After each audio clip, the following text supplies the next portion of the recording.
Jafari, where they discussed bilateral relations and means of boosting ties in all fields. Foreign Ministry spokesman Ahmed Abu Zaid said that the visit shows Egypt's keenness on supporting Iraq in its battle against terrorism and unifying Arab efforts to face regional challenges. With me over the phone to tell us more about the Foreign Minister's visit to Iraq is Ambassador Hussein Haridi, former Assistant Foreign Minister. Thank you very much for your time, sir. It's my pleasure, madam. Let me start off by asking you if you see a particular significance to the timing of the Foreign Minister's visit to Iraq. I believe that the Foreign Minister is there to congratulate the Iraqis on the liberation of Fallujah and to lend them full support in their drive to liberate Mosul from Daesh control. On the other hand, it's a show of solidarity on the part of Egypt and other Arab powers, solidarity with the Iraqi government in its policy of fighting corruption and bringing all Iraqi factions together. We support Iraq as Iraq, and this is one of the underlying messages of the presence of the Egyptian Foreign Minister in Baghdad today, that the Arab world supports Iraq as a country, undivided, and that's a message. I believe this is a very important message to deliver both to the Iraqi government and to the Iraqi people. I also on the other hand, we are in a joint fight against terrorism. We suffer from terrorism, and that calls for more coordination and cooperation among Arab powers. Right, that's what I wanted to ask you about. When we say support, Egypt's support for Iraq, what kind of support is meant by this?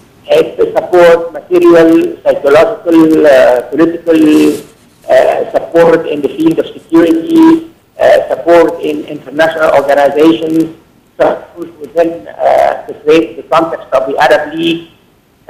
So an area, the Iraqi government understandably needs such support.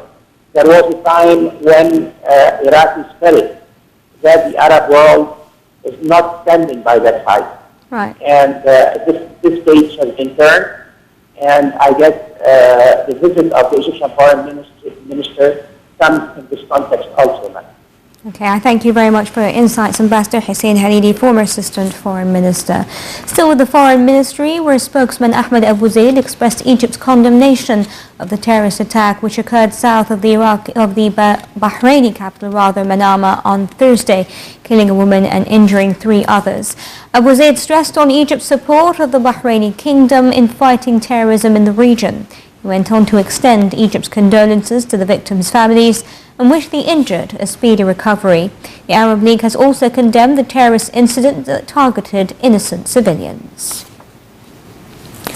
More local news. An Egyptian Aircraft Accident Committee announced that none of the memory chips belonging to the electronic board of the Egypt Air MS-804 plane were damaged in the tragic accident that occurred in May. The committee said that the extensive examinations that were carried out at the French Aircraft Accident Investigation Bureau showed that the components of the cockpit voice recorder, or the CVR, were not damaged. They added that after the CVR board components were replaced, that test results were satisfactory and enabled the reading of the CVR memory unit's recorders. The investigative committee members are planning to return back to Cairo with the fixed boards to continue reading the FDR and CVR at the Ministry of Civil Aviation. The committee also said that it was continuing to collect human remains in accordance with standard procedures. And in other news, we go over now to Syria, where 2 medics were among at least 20 people killed today in government shelling of a rebel-held town northeast of the capital. The bombardment struck the town of Jarud, 60 kilometers from Damascus, where the army says rebels killed a pilot they captured on Friday after he was forced to eject. Separate air raids in Syria by regime aircraft and warplanes of the US-led international coalition killed at least 25 civilians.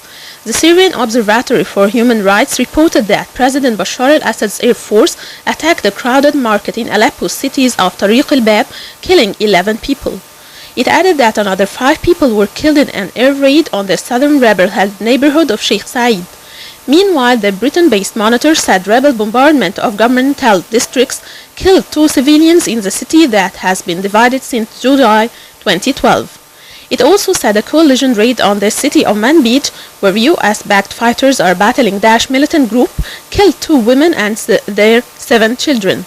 Kurdish and Syrian Arab fighters have been advancing on Manbij, an important waypoint between the Turkish border and Raqqa, the rebels' de facto capital. The conflict in Syria has killed more than 280,000 people over the past 5 years and displaced millions from their homes. In other news, the Pentagon said a coalition airstrike near Iraq's Daesh bastion of Mosul has killed 2 of the militant group's senior military leaders. Pentagon Press Secretary Peter Cook said in a statement